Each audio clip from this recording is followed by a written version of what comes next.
Let's start with a problem on time and work. Okay, so the question is, A can do a piece of work in 7 days of 9 hours each, and B can do it in 6 days of 7 hours each. How long will they take to do it working together 8 2 by 5 hours a day? Okay, so this is the question. So let's write down the facts given first. Okay, so A can complete a work in 7 days of 9 hours each. So if A is working 7 days for 9 hours, then he will be able to finish the work. Similarly, what is given about B?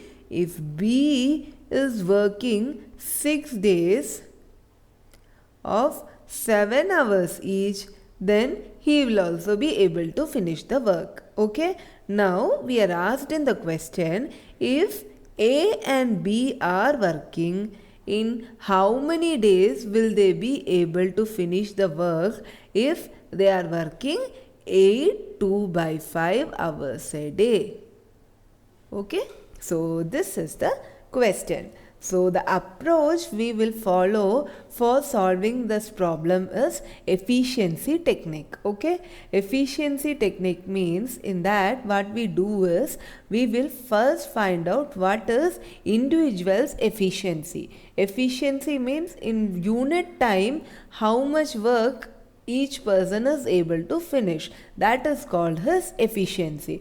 So first what we will do is we will individually find out their efficiencies, and in case if they are working together, the simplest thing about this efficiency technique is efficiencies can be added up.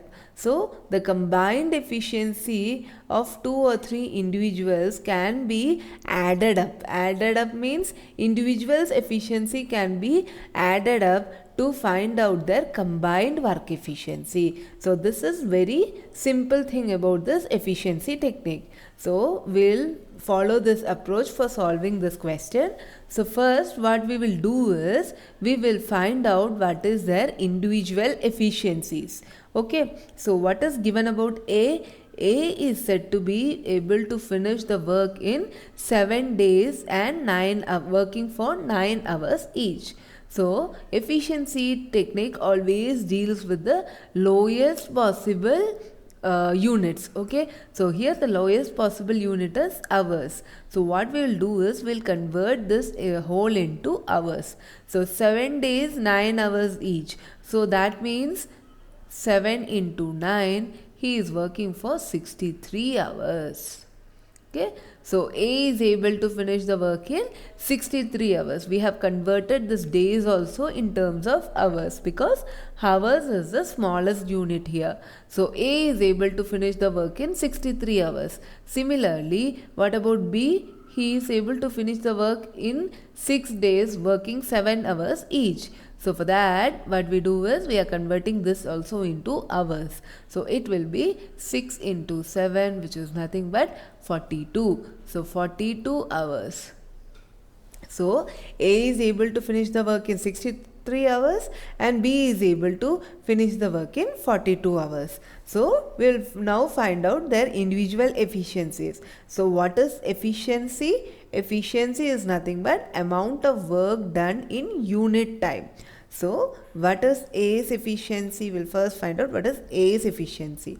A's efficiency is, always remember, it will be inverse of the total time taken to complete the work. Efficiency is nothing but inverse of the total time taken to complete the work. So here 1 by total time taken by A to complete the work. This is A's efficiency, and the total time taken to complete the work is 63 hours.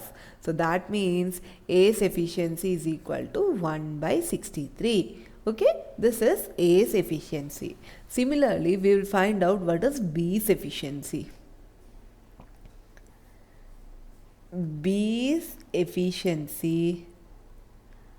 So here also it will be similar. It is 1 by total time taken by B to complete the work. Okay. So it will be the total time taken by B to complete the work is nothing but 42. So it will be B's efficiency will be 1 by 42. Okay, so now we have found out individual's efficiency. A's efficiency is 1 by 63 and B's efficiency is 1 by 42. So in the question we are asked if they are working together, what is their number of days taken to complete the work. So working together means we'll find out what is their combined efficiency if A and B are working together. So as I said earlier, the combined efficiency is nothing but sum of their individual efficiency. Okay, efficiency of A and B working together is nothing but the sum of their individual efficiencies.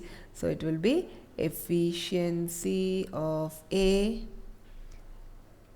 plus efficiency of B.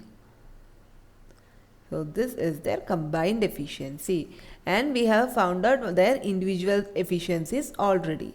Efficiency of A is nothing but 1 by 63 plus efficiency of B is nothing but 1 by 42. So 1 by 63 plus 1 by 42. On simplification we get 63 plus 42 by 63 on to 42. So solving this we get 126 by 5 hours. So this will be 5 by 126. So this is efficiency of A and B working together. Okay, so what have I told about efficiency? Efficiency is nothing but 1 by total time taken to complete the work. So from this can also be inferred. Total time taken to complete work will be similarly, what will it be? It will be 1 by efficiency, correct? If E is equal to 1 by T, then implies T is equal to 1 by E, correct? So that only I have written here. Total time taken to complete the work is nothing but 1 by efficiency. Okay, so this will be efficiency we have already got. So 1 by efficiency is nothing but 5 by 126. So this will be nothing but 126 by 5. So total time taken to complete the work if A and B working together is nothing but 126 by 5. Okay. So this we have got. The total time taken to complete is 126 by 5 hours. So we'll convert this in terms of days for proper understanding. So here what is given? It is given that one day they are combinedly working for 8 2 by 5 hours. Okay. So one day they are working for 8 2 by 4 hours. Then X days is required to complete the work. Complete the work means it is always complete the work is 126 by 5 hours. Okay, so this is what we get. One day he is working for 8 2 by, they combinedly are working for 8 2 by 5 hours. Then X days is required for completing 126 by 5. This X we are assuming to find out the value. Okay, now on cross multiplying we get, so we cross multiplying and get 8 2 by 5 X is equal to 1 into 126 by 5 is 126 by 5. On simplifying this we get 42 by 5 is equal to 126 by 5. Implies X is equal to 126 by 5. 42 by 5 on taking to the other side becomes 5 by 42. So 126 by 5 into 5 by 42. So 5 gets cancelled out and 42 gets cancelled out 3 times. So the value of x is 3. So 3 days are required if A and B are working together for 8 2 by 5 hours each. So 3 is the answer for this question.